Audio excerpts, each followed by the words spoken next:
ایک تو پتہ نہیں ہم غریبوں کی قسمت کیوں نہیں بدلتی۔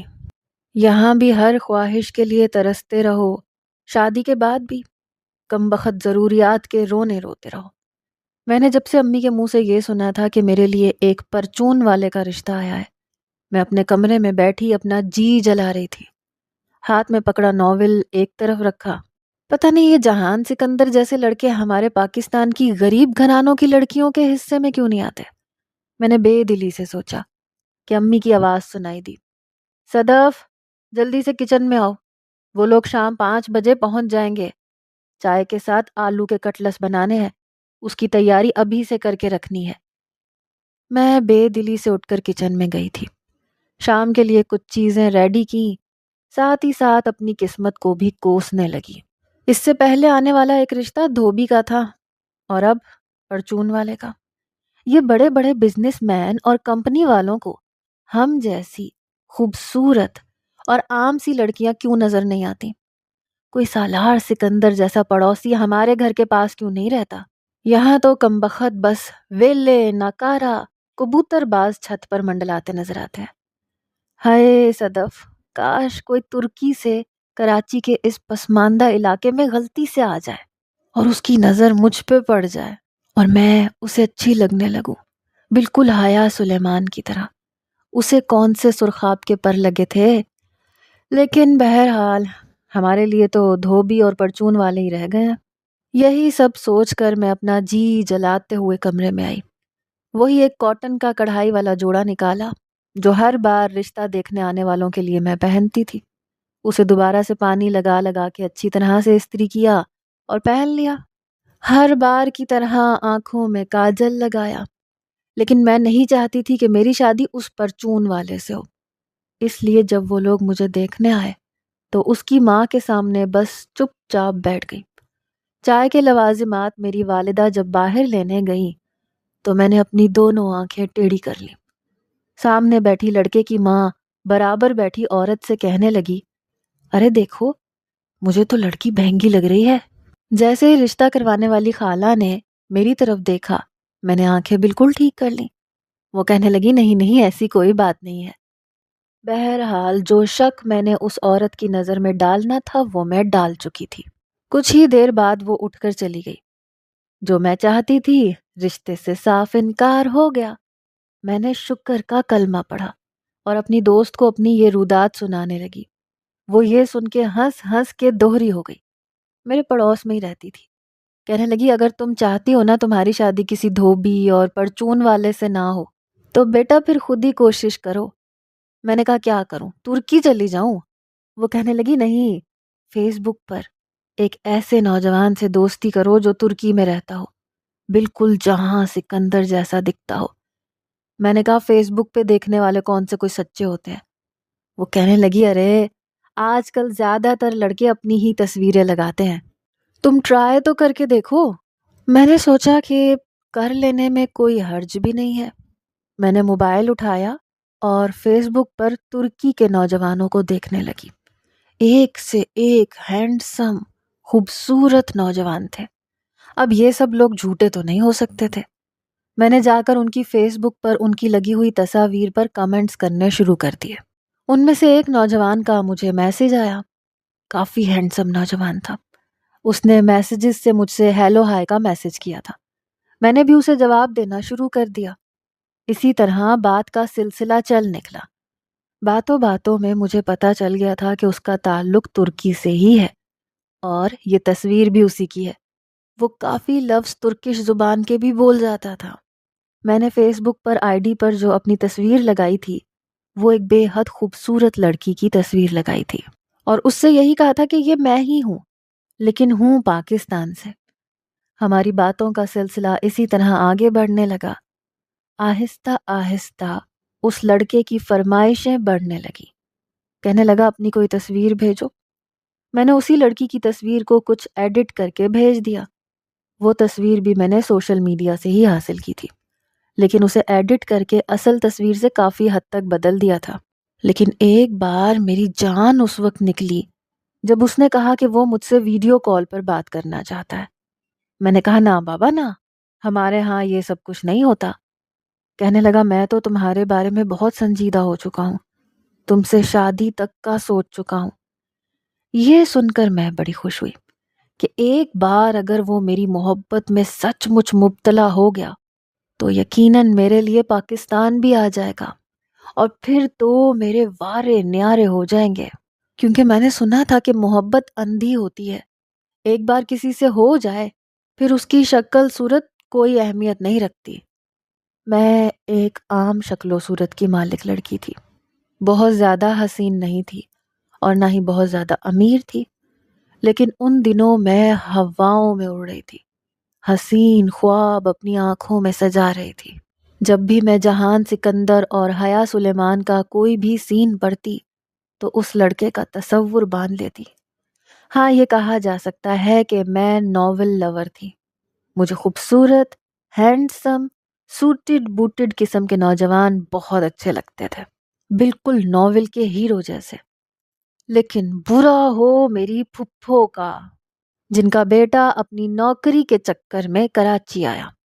رہتا تو وہ راول پنڈی میں تھا، اور راول پنڈی کے ایسے پسماندہ علاقے میں جیسے ہم کراچی میں رہتے تھے۔ بس راول پنڈی کی جس کمپنی میں وہ نوکری کرتا تھا ویسی ہی کمپنی کراچی میں بھی تھی، اس لیے انہوں نے اسے کراچی بھیج دیا۔ سارا مسئلہ رہائش کا تھا جو میرے ابا نے منٹوں میں حل کر دیا کہ بھائی جب بھائی کا گھر ہے تو بھانجا ادھر ادھر کیوں رلتا پھرے۔ ہمارے گھر کے اوپر چھت ہے، وہاں ایک کمرہ بالکل خالی ہے، وہاں پر منیر کو سیٹ کر دیا جائے گا۔ جب میں نے یہ سنا تو میں نے برا سا منہ بنایا، اماں سے کہا بھی کہ بھلا یہ کوئی بات ہے، ہر بندے کی اپنی کوئی پرائیویسی ہوتی ہے، منہ اٹھا کے پھپھو اپنا بیٹا ہمارے گھر بھیج رہی ہیں۔ میری ماں کہنے لگی تم تو چپ ہی رہو، جانتی ہو نا اپنے ابا کو، اپنی بہن پر، بہن کی اولاد پر کیسے نچھاور ہوئے جاتے ہیں۔ ایک تو جیسے اس کا نام منیر تھا، پرانے زمانے ٹائپ کا، ویسا ہی اس کا حلیہ بھی تھا، ایک دم پینڈو قسم کا، بھاری جسم کا مالک، اور شلوار قمیض بڑے شوق سے پہنتا تھا۔ شکل صورت بھی ایسی تھی، عام سی، اور کمپنی بھی کوئی بہت اعلیٰ قسم کی نہیں تھی، معمولی سی تھی، یقیناً تنخواہ بھی کوئی اچھی نہیں تھی۔ منیر کو دیکھ کے میں نے بس سلام کیا تھا، پھر امی نے بھی مجھے کہا کہ کوئی ضرورت نہیں ہے اس کے ساتھ ٹھٹھے لگانے کی یا فری ہونے کی۔ میں نے کہا شکل دیکھی آپ نے اس کی، مجھے کیا ضرورت پڑی ہے اس کے ساتھ بات بھی کروں، مذاق اور ٹھٹھے لگانا تو بہت دور کی بات ہے۔ امی کہتی کہ میں تو چاہتی ہوں جلد از جلد تمہارا کہیں رشتہ طے ہو جائے کیونکہ تمہاری پھپھو کی نظر تم پہ ہے۔ میں نے کہا اماں میں مر کے بھی کبھی اس منیر کے بچے سے شادی نہیں کروں گی، نام دیکھا ہے اس کا، ایسے لگتا ہے 10 بچوں کا باپ ہو، یہ بھی کوئی نام ہے؟ ارے نام ہوتا ہے جہان سکندر، سالار، عمر حیات، عمر جہانگیر، فارس، زارون۔ میں نے ناول کے ہیروز کے نام گنوانا شروع کیے۔ میری والدہ حیرت سے مجھے تکے جا رہی تھی، کہنے لگی کمبخت، اتنے لڑکوں کے نام تجھے کیسے پتا؟ میں نے کہا تھوڑا سا کچن سے باہر نکل کے نا کبھی کچھ پڑھ بھی لیا کریں تاکہ آپ کو بھی پتا چلے کیسے کیسے نوجوان ماؤں نے پیدا کیے ہیں۔ میری ماں سمجھ گئی، ایک زوردار تھپڑ میری کمر پہ مارا، کہنے لگی کمبخت، ایسے بچے ماں نہیں پیدا کرتی، یہ لکھنے والی کے اپنے خیالات کی دنیا کا کوئی نمونہ ہوتا ہے جسے بنا کے لکھ دیتے ہیں، اور تم جیسی بے وقوف لڑکی ان کے پیچھے پاگل ہو جاتی ہے۔ ارے ہم جیسی مائیں ایسے ہی بچے پیدا کرتی ہیں جن کا ناک موٹا ہوتا ہے، رنگ پکا ہوتا ہے، اور شکل بھی کوئی خاص نہیں ہوتی۔ کمبخت، کسی انسان کے بچے کا حلیہ بتا، کبھی تو نے دیکھا ہے ایسے لوگوں کو؟ میں نے کہا ہاں نا اماں، خوابوں میں روز دیکھتی ہوں۔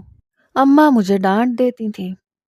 یوں تو اس لڑکے میں کوئی بھی خاص خوبی نہیں تھی، لیکن اکڑ اس میں ایسی تھی جیسے پتہ نہیں کہاں کا شہزادہ گلفام ہو۔ خیر، آج کل ناول کے علاوہ میرے دماغ پر ایمر بھی چھایا ہوا تھا۔ اس ترکی لڑکے کا نام ایمر تھا۔ صبح کا ناشتہ بھی موصوف نے ہمارے گھر پہ ہی کرنا تھا، اس لیے میں نے ناشتہ تیار کر کے ٹیبل پر رکھ دیا۔ ناشتہ دیکھ کے کہنے لگا میں اتنا ہیوی ناشتہ نہیں کرتا، ماموں بس میرے لیے بریڈ جیم منگوا دیا کرے۔ میں نے سوچا نخرے تو یوں دکھا رہا ہے جیسے کسی کمپنی میں آفیسر لگا ہو، اور میرے والد تو اپنے بھانجے پہ دل و جان سے فدا تھے۔ اگلے ہی روز جیم اور بریڈ بھی لے آئے۔ میں رات کو ایمر سے بات کرنے لگی تھی۔ ایک بار میں نے اسے کہا کہ وہ مجھے اپنے کمرے کی پک بھیجے۔ اس کے شاندار کمرے کی تصویر دیکھ کر تو میں اپنی آنکھیں جھپکنا بھول گئی۔ ایک بار اس نے اپنے گھر کے باہر بنے لان کی تصویر بھیجی، پھر ترکی کی مختلف جگہوں کی تصاویر بھیجنے لگا۔ کئی ریسٹورنٹس کی تصاویر بھی بھیجتا تھا جہاں بیٹھ کے وہ اکثر کھانا کھا رہا ہوتا تھا یا کافی پی رہا ہوتا تھا۔ کئی بار وہ مجھ سے اپنی محبت کا بھی اظہار کر چکا تھا۔ ایک بار میں نے اس سے پوچھا کہ وہ میری خاطر پاکستان آ سکتا ہے، تو میری اس بات پہ وہ چپ سا ہو گیا۔ کہنے لگا تم میرے بارے میں تو بہت کچھ جان گئی ہو، لیکن میں تمہارے بارے میں کچھ نہیں جانتا۔ میں نہیں چاہتی تھی کہ اسے یہ لگے کہ میں بہت غریب قسم کی لڑکی ہوں، اس لیے میں ایک بار اپنے ابا کے ساتھ اپنی ایک امیر دوست کے گھر چلی گئی۔ وہاں اپنی چند تصاویر اس کے کمرے میں اور اس کے لان میں کھینچی، لیکن اس میں میرے کمر تک جھولتے بال ہی میں نے دکھائے تھے، اپنا چہرہ نہیں دکھایا تھا۔ میرے لمبے گھنے بال دیکھ کر تو وہ مجھ پہ فدا ہونے لگا۔ ایمر مجھ سے کہنے لگا مجھے لمبے بالوں سے عشق ہے، اب تو مجھے تمہیں دیکھنے کا اور بھی اشتیاق بڑھ چکا ہے۔ میں چاہتی تھی کہ اسے اپنا چہرہ دکھائے بنا بس اسے اپنی ادائیں دکھا کر اپنی محبت میں اس قدر پاگل کر دوں کہ وہ مجھ سے شادی کو تیار ہو جائے تاکہ میں ترکی چلی جاؤں۔ جب سے اس نے میرے لمبے بالوں والی تصاویر دیکھی تھی، وہ بار بار مجھ سے ویڈیو کال کی ضد کرنے لگا۔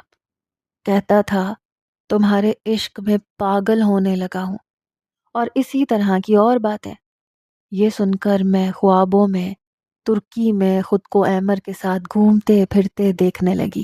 اس کی باتوں میں اب بےتابیاں سی شروع ہو چکی تھیں جو میرا بھی چین چرانے لگی تھی۔ انہی دنوں میری پھپھو بھی کراچی آ گئی۔ میرے والد کی ایک ہی بہن تھی اور وہ ان سے بے تحاشا محبت کرتے تھے۔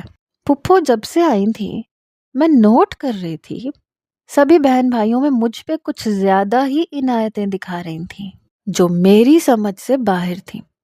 انہی دنوں میرا ایک اور رشتہ آ گیا۔ میں بے حد پریشان تھی۔ اس وقت پہلی بار میں نے روتے ہوئے ایمر سے کہا کہ وہ جلدی پاکستان آ جائے، میرا ہاتھ مانگ لے، یہ نہ ہو میرا باپ میرا رشتہ کسی اور سے کر دے۔ ایمر یہ جانتا تھا کہ میں بہت امیر باپ کی اکلوتی بیٹی ہوں، اور جو میری دوست کا بنگلہ ہے جہاں میں نے اپنی تصاویر کھینچی تھی وہ میرا ہے۔ کہنے لگا تم کسی بھی طرح یہ رشتہ روکو، میں کوشش کر کے جلد ہی پاکستان آتا ہوں۔ لیکن میں اسے سچ بھی بتانا چاہتی تھی، لیکن ابھی نہیں۔ جب وہ پاکستان پہنچ کے مجھ سے رابطہ رکھتا تو میں اسے سچائی بتا دیتی، اور مجھے یقین تھا کہ جس طرح سے وہ میری محبت میں گرفتار ہو چکا ہے اسے کوئی فرق نہیں پڑے گا۔ لیکن فی الحال میرے لیے بڑا مسئلہ آنے والا رشتہ تھا، اور اس بار وہ لڑکا کپڑے کے کام کا کاروبار کرتا تھا، باقی آنے والے رشتوں سے قدرے بہتر تھا۔ ان دنوں اگر مجھے اپنی کوئی ہمدرد لگ رہی تھی تو وہ پھپھو تھی۔ شاید میرے آنے والے رشتے پر وہ بھی ناخوش تھی۔ وہ کیوں ناخوش تھی یہ جاننے کی میں نے کوشش ہی نہیں کی، اور جا کے پھپھو سے کہہ دیا کہ وہ میرے والدین کو سمجھائیں مجھے یہ رشتہ منظور نہیں ہے، غیر برادری کے لوگ ہیں، ہمیں کیا پتہ کیسے لوگ ہیں کیسے نہیں ہے۔ میری بات سن کے پھپھو کہنے لگی تم بالکل 100% ٹھیک کہہ رہی ہو، لیکن یہ تمہاری ماں ہے نا، ایک نمبر کی بے وقوف ہے۔ تم مجھے اپنی مرضی بتاؤ، تم غیر برادری میں شادی کرنا چاہتی ہو کہ نہیں؟ مجھے تو اس وقت آنے والے رشتے کو ٹالنا تھا، اس لیے میں نے کہہ دیا کہ نہیں، مجھے غیر برادری میں شادی نہیں کرنی۔ پھپھو کہنے لگی بس ٹھیک ہے، رات کو میں تمہیں بلاؤں گی، یہ بات تم بھائی کے سامنے کہہ دینا، پھر میں دیکھتی ہوں رقیہ کیسے تمہاری شادی غیر برادری میں کرتی ہے۔ بہرحال میں مطمئن ہو گئی کہ چلو وقتی طور پر جان چھٹی۔ رات کو میری بہن مجھے بلانے آئی کہ ابا آپ کو ڈرائنگ روم میں بلا رہے ہیں۔ میں چلی گئی، وہاں پھپھو، امی، ابا سب بیٹھے تھے۔ جب پھپھو نے مجھ سے کہا کہ بتاؤ صدف، کیا تم غیر برادری میں شادی کرنا چاہتی ہو؟ میں نے کہا نہیں، میں یہ شادی نہیں کرنا چاہتی۔ والد کہنے لگے ٹھیک ہے، پھر فیصلہ ہو گیا۔ اسی جمعے ہم صدف اور منیر کا نکاح کر دیں گے۔ ویسے اس کی نوکری یہاں پکی ہو چکی ہے اور تم لوگ کل تک اپنے کرائے کے گھر میں بھی شفٹ ہو جاؤ گے۔ جہیز تم لوگوں کو چاہیے نہیں تو پھر دیر کس بات کی ہے؟ یہ سن کے میرے ہوش اڑے۔ میری ماں ماتھے پہ بل ڈالے مجھے قہر بھری نظروں سے دیکھ رہی تھی، اور میں تو جتنا حیران ہوتی اتنا ہی کم تھا۔ بھلا یہ منیر بیچ میں کہاں سے آ ٹپکا؟ اس وقت تو میرا دماغ سائیں سائیں کرنے لگا۔ میں واپس اپنے کمرے میں آ گئی، لیکن کچھ ہی دیر بعد میری ماں میرے کمرے میں آئی۔ کہنے لگی، شرم نہیں آئی تمہیں سب کے سامنے بکواس کرتے ہوئے؟ ویسے تو مجھے تیری پھپھو ایک آنکھ نہیں بھاتی، اور تم نے اپنے باپ کے سامنے مجھے جھوٹا کر دیا۔ میں نے کہا، اماں میں نے یہ کب کہا کہ مجھے پھپھو کے گھر شادی کرنی ہے؟ امی کہنے لگی، وہی تمہارا رشتہ منیر کے لیے مانگ رہی تھی، لیکن میں نے کہا کہ میری بچی غیر برادری میں جانا چاہتی ہے، لیکن تم نے پھٹ سے انکار کر دیا۔ اچھا خاصا رشتہ تم نے ہاتھ سے نکال دیا۔ اب کرو تیاری اپنی پھپھو کے گھر جانے کی۔ امی یہ کہہ کے غصے سے کمرے سے باہر چلی گئی۔ مجھے نہیں پتا تھا میری اس بات کا یہ نتیجہ بھی نکل سکتا ہے۔ 8 دن میں میرے باپ نے میرا نکاح اور رخصتی دونوں کروا دی۔ میں بے حد پریشان تھی۔ یہ بات میں ایمر سے بھی نہیں کہہ سکتی تھی۔ میں بہت بڑی مصیبت میں پھنس چکی تھی۔ پھپھو نے اپنا کرائے کا گھر لے لیا، ہماری محلے میں لیا تھا۔ چھوٹا سا گھر تھا، شاید میری قسمت میں یہ چھوٹا سا ہی لکھا تھا۔ میری ساری کوششیں بیکار جا چکی تھی۔ اپنا آپ ضبط کیے اپنے چھوٹے سے کمرے میں بیٹھی تھی، جس میں سجاوٹ کی ہوئی تھی، معمولی سا فرنیچر پڑا ہوا تھا۔ کیا کچھ خواب نہیں دیکھے تھے میں نے۔ مجھے بار بار ایمر کا خیال آ رہا تھا۔ محبت کرتا تھا مجھ سے، میری خاطر پاکستان بھی آنے کو تیار تھا۔ میری تو ہر چلی ہوئی تدبیر الٹی مجھ پہ پڑ گئی۔ کچھ دیر بعد کمرے کا دروازہ کھلا، منیر کمرے میں داخل ہوا۔ وہ بھی کافی خاموش تھا۔ اس کی آمد پر میرا دل بے چین ہوا تھا۔ میں سمٹ کر بیٹھ گئی۔ اس نے کمرے کا دروازہ بند کیا، میرے سامنے آ کر بیٹھ گیا۔ کہنے لگا، یہ سب کچھ بہت اچانک اور جلدی جلدی ہوا ہے۔ میں ابھی ایسی کسی بھی شادی کے لیے تیار نہیں تھا، لیکن میری امی کو پتہ نہیں کس بات کی جلدی تھی۔ میں خاموشی سے اس کی بات سن رہی تھی۔ کہنے لگا، دیکھو میں ایک عام سا انسان ہوں، یہ پیار محبت کی باتیں مجھے کرنی نہیں آتی، اور یہ تم اچھی طرح سے سمجھ لو کہ تم صرف میری ماں کی پسند ہو۔ محبت مجھے تم سے نہیں ہے، اور نہ ہی میں نے ایسی کوئی امیدیں تم سے باندھ رکھی ہیں۔ پھر اس نے ایک ٹھنڈی آہ بھری۔ کہنے لگا، بہرحال شادی تو ہو ہی گئی ہے۔ پھر اس نے جیب میں سے ایک مخملی ڈبیا نکالی، سونے کی انگوٹھی نکال کے مجھے پہنا دی۔ کہنے لگا، میں نے تمہارے لیے کبھی ایسے جذبات نہیں رکھے تھے، اس لیے سمجھ میں نہیں آ رہا کہ تم سے بات کیا کروں۔ میں خود سمجھ نہیں پا رہی تھی کہ اسے کیا کہوں اور کیا نہ کہوں۔ بہرحال وہ نہ تو میرے خوابوں کا شہزادہ تھا، عام سا انسان تھا، لیکن میرا محرم بن چکا تھا۔ میں اسے اس کے حق کے لیے منع نہیں کر سکتی تھی۔ اس نے اپنا حق مجھ سے ضرور وصول کیا تھا، لیکن ہمارے بیچ کوئی ایسی خوبصورت بات یا یاد نہیں تھی۔ پتہ نہیں کیوں، لیکن صبح مجھے بڑا رونا آ رہا تھا۔ میں نے موبائل اٹھایا تو ایمر کے بہت سارے میسیجز آئے ہوئے تھے۔ تم کہاں ہو؟ کل سے بات نہیں کی۔ میں اسے کیا بتاتی کہ میرے ساتھ کیا کچھ ہو چکا ہے۔ اس کے میسیجز پڑھ کے میں نے بس آنسو بہائے تھے۔ میرا شوہر تو نہا دھو کے کپڑے بدل کے کمرے سے باہر بھی جا چکا تھا، جیسے صرف ایک فرض نبھانا تھا، یہ اس کے لیے ضروری تھا۔ میں نے اسے کوئی جواب نہیں دیا۔ موبائل آف کیا، اپنے آنسو صاف کیے، اپنی بری کا ایک جوڑا نکالا، نہا دھو کے پہن کے باہر آ گئی۔ میری پھپھو نے ناشتے میں بہت سا سامان منگوا رکھا تھا۔ 4 دن گزر چکے تھے ہماری شادی کو، لیکن ہمارے بیچ کوئی بھی حسین یاد نہ تھی۔ نہ تو منیر میری کبھی تعریف کرتا تھا، نہ ہی کبھی بےتابی بے قراری دکھائی تھی۔ جس قدر میں رومانوی قسم کی لڑکی تھی، وہ تو بالکل بھی نہیں تھا۔ اپنے آفس جاتا، واپس آ کر کھانا کھاتا، پھر کمرے میں چلا جاتا۔ میں گھر کے کام کر کے جب کمرے میں آتی تو اپنے لیپ ٹاپ پر اپنے کام میں مصروف ہوتا۔ میں آ کر اس کے پاس بیٹھ جاتی۔ میں چاہتی تھی کہ میں احمر کو بھول جاؤں، مجھے منیر سے اتنی محبت ملے کہ احمر بس ایک یاد رہ جائے، لیکن ایسا نہیں ہو سکا۔ اس لیے میں نے احمر سے بات کرنی شروع کر دی۔ اسے یہ نہیں بتایا کہ میری شادی ہو چکی ہے۔ ہمارے بیچ پہلے جیسی باتیں ہونے لگیں، جس طرح سے وہ اپنی بیتابیوں کا ذکر مجھ سے کرتا تھا، اپنی محبت کا اظہار کرتا تھا، میری تعریف کرتا تھا، میں اسی سے اپنے دل کو تسکین پہنچانے لگی۔ ایسی باتیں عورت کے لیے ہمیشہ گناہ کا راستہ ہی دکھاتی ہیں، لیکن جب شوہر سے یہ سب کچھ نہ ملے تو اکثر عورتیں اسی چیز کی خواہش میں گناہ، ثواب، سب کچھ بھول جاتی ہیں۔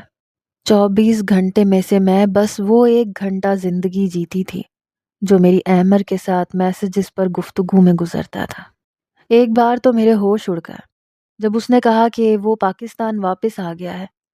احمر کو میں نے اپنا نام ایک فرضی سا بتایا تھا۔ کہنے لگا، انابیہ، میں صرف تمہارے لیے آیا ہوں اور اس بار تم سے ملنا چاہتا ہوں۔ یہ سن کر میں بہت روئی تھی۔ پہلے تو جی چاہا کہ اسے سچ بتا دوں، لیکن پھر سوچا کہ میری زندگی کی واحد خوشی ہے جو مجھ سے چھن جائے گی۔ منیر کو تو مجھ سے کوئی غرض ہی نہیں تھا، بس اپنے آپ میں رہتا تھا۔ میں نے اسے کہا کہ ہمارے گھر کا ماحول ایسا نہیں ہے احمر کہ میں تم سے ملنے آ سکوں۔ کہنے لگا، تمہیں دیکھنے کے لیے پاگل ہو رہا ہوں، بس میں کچھ نہیں جانتا۔ اس نے مجھے اپنے ہوٹل کا نام بتایا جہاں وہ رکا ہوا تھا۔ کہہ رہا تھا کہ اس کے نیچے ایک بہت بڑا ریسٹورنٹ بھی ہے، تم وہاں آ جانا۔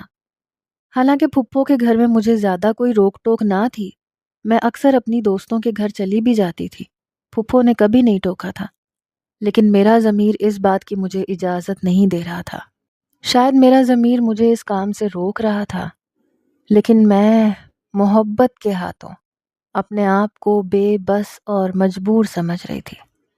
کبھی کبھی سوچتی تھی اگر منیر مجھ سے ایسے ہی والہانہ محبت کا اظہار کرتا تو شاید کبھی بھی میں یہ قدم اٹھانے کے بارے میں نہ سوچتی، لیکن پھر یہ بھی سوچ رہی تھی کہ احمر نے تو مجھے دیکھا بھی نہیں ہے، ہو سکتا ہے مجھے دیکھتے ہی انکار کر دے۔ اس نے صرف میرے لمبے اور گھنے خوبصورت بال دیکھے تھے اور دیوانہ ہو گیا تھا۔ اب میں ان باتوں کو سوچ رہی تھی جب مجھے پھپھو اور منیر کے جھگڑا کرنے کی آوازیں آنے لگیں۔ میں کمرے سے باہر آئی تو منیر پھپھو کے کمرے میں تھا۔ کہہ رہا تھا کہ کیا ملا آپ کو میری زندگی برباد کر کے؟ آپ کو اپنی بھتیجی عزیز تھی تو آپ کو میں ہی ملا تھا۔ آپ نے میرے ساتھ اچھا نہیں کیا امی، مجھے صدف ایک آنکھ اچھی نہیں لگتی، میں اس کے ساتھ صرف زبردستی کا رشتہ نبھا رہا ہوں۔ میں نے آپ سے پہلے بھی کہا تھا کہ میں جس سے محبت کرتا ہوں مجھے اسی سے شادی کر لینے تھے، لیکن آپ کی دھمکیوں کی وجہ سے مجھے مجبوراً یہ شادی کرنی پڑی جو اب مجھے اپنے گلے کا توق لگ رہی ہے۔ امی، آپ نے اچھا نہیں کیا، میں صدف کے ساتھ زندگی نہیں گزار سکتا۔ منیر کی بات نے تو جیسے مجھے حیران کر کے رکھ دیا۔ اس کا مطلب وہ کسی اور سے محبت کرتا تھا اور میں کسی اور سے، اور ہمیں ایک زبردستی کے بندھن میں باندھ دیا گیا تھا جو کہ غلط تھا۔ منیر انکار کر دیتا تو میرے ساتھ بھی ایسا نہ ہوتا۔ احمر میرے لیے ترکی چھوڑ کر پاکستان آ چکا تھا، میرا منتظر تھا۔ جتنی محبت وہ مجھ سے کرتا تھا شاید وہ میرے چہرے اور عام شکل و صورت کو بھی اہمیت نہ دیتا، مجھے اپنا لیتا وہ، لیکن منیر نے مجھے کہیں کا نہیں چھوڑا تھا۔ شاید احمر یہ بات برداشت نہ کرتا کہ میں کسی کی بیوی بن چکی ہوں۔ میں اس سے ملاقات کر بھی لیتی تو کیا کہتی؟ میں اپنی قسمت پر آنسو بہا رہی تھی جب اچانک سے دروازہ کھلا۔ منیر مجھے دیکھ کر پہلے تو حیران ہوا، پھر اپنی نظریں چرا کر کمرے میں چلا گیا۔ میں پھپھو کے کمرے میں آ گئی۔ میں نے کہا، پھپھو، اگر منیر کی خواہش نہیں تھی تو پھر آپ نے کیوں یہ رشتہ کیا؟ مجھے یوں روتا ہوا دیکھ کر میری پھپھو کچھ شرمندہ سی ہو گئی۔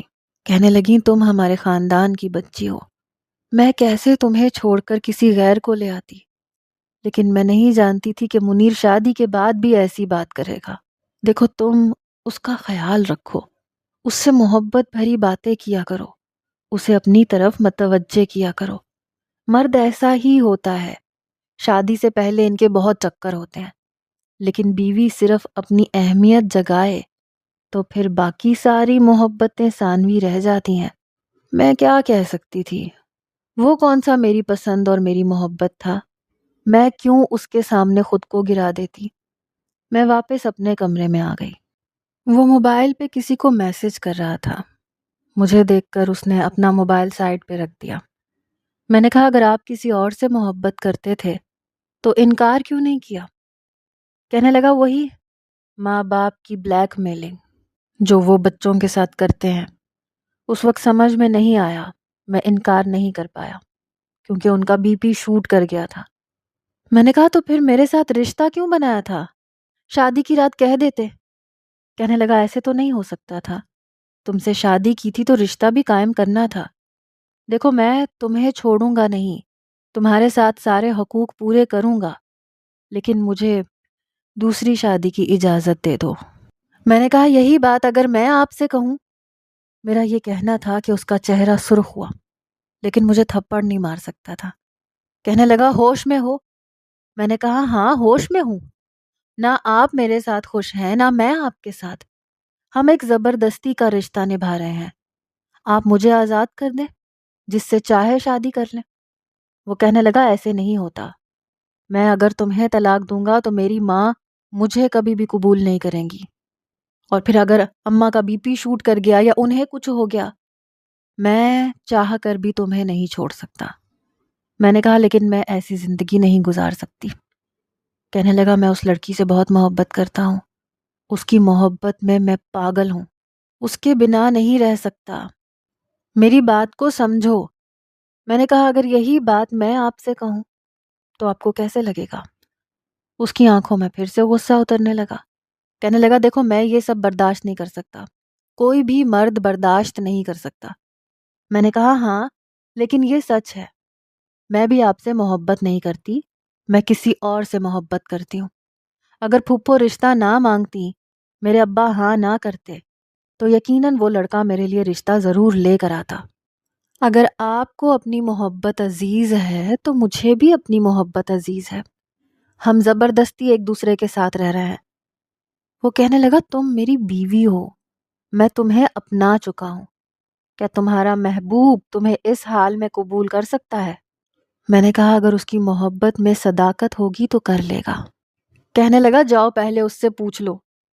میں نے کہا اور اگر وہ مان گیا تو؟ کہنے لگا پھر چھوڑ دوں گا تمہیں۔ میں نے کہا ٹھیک ہے۔ میں نے اگلے ہی روز ایمر کو میسج کر دیا۔ اس نے مجھ سے کہا کہ میں فلاں ریسٹورنٹ کے ٹیبل نمبر 7 پہ جا کے بیٹھ جاؤں، وہ میرے لیے ریزرو کروا کے رکھے گا۔ میں نے کہا ٹھیک ہے۔ میں مقررہ وقت پر اس ٹیبل پر جا کر بیٹھ چکی تھی، لیکن بے حد بے قرار تھی۔ پتہ نہیں میں اسے اچھی لگوں گی کہ نہیں۔ اسے میرے لمبے بالوں سے عشق تھا، اس لیے میں اپنے بال کھول کر آئی تھی۔ تیار بھی بہت ہوئی تھی، دل بڑی زور زور سے دھڑک رہا تھا۔ دعا کر رہی تھی کہ وہ مجھے اپنا لے، دھتکار نہ دے۔ جب مجھے اپنے پیچھے سے ہیلو کی آواز آئی، شاید وہ میرے عقب میں کھڑا تھا، میرا دل تو دھڑکنا بھول گیا۔ ایک ایک قدم بڑھاتا وہ جیسے ہی میرے سامنے آ کر بیٹھا، میرے ہوش اڑ کے رہ گئے۔ میرے کیا، اس کے بھی ہوش اڑ کر رہ گئے۔ کئی باتیں جو میں سوچ کے آئی تھی کہ اس سے یہ کہوں گی، وہ کہوں گی، ایسے کہوں گی، ویسے کہوں گی، لیکن الفاظ تمام گڈمڈ ہو چکے تھے۔ اس کی بھی ایسی ہی کیفیت تھی۔ ہم ایک دوسرے سے نظریں ملاتے اور چراتے رہے۔ کچھ دیر خاموش رہا، پھر کہنے لگا تم انابیہ؟ میری آنکھوں سے ٹپ ٹپ آنسو بہنے لگے۔ میں نے ہاں میں سر ہلا دیا۔ اس نے اپنا سر دونوں ہاتھوں میں پکڑ لیا۔ میں سسکیوں سے رونے لگی۔ اب میں نے اپنے ہاتھ اس کے سامنے جوڑ دیے، کیونکہ ایمر کوئی اور نہیں بلکہ منیر ہی تھا۔ جیسے اس نے فیک تصویر لگائی تھی، ایسے ہی میں نے بھی فیک تصویر لگائی تھی۔ محبت ہم نے انڈائریکٹلی ایک دوسرے سے ہی کی تھی۔ کہنے لگا جو کچھ ہو چکا اسے بھول جاؤ، ہم زندگی کو نئے طریقے سے شروع کرتے ہیں۔ جتنی غلطی میری تھی اتنی تو تمہاری بھی تھی، اس لیے ان غلطیوں کو دہرانے کے بجائے ہم اپنی زندگی کو آگے بڑھاتے ہیں، جس میں محبت اور سب کچھ جائز طریقے سے ہوگا۔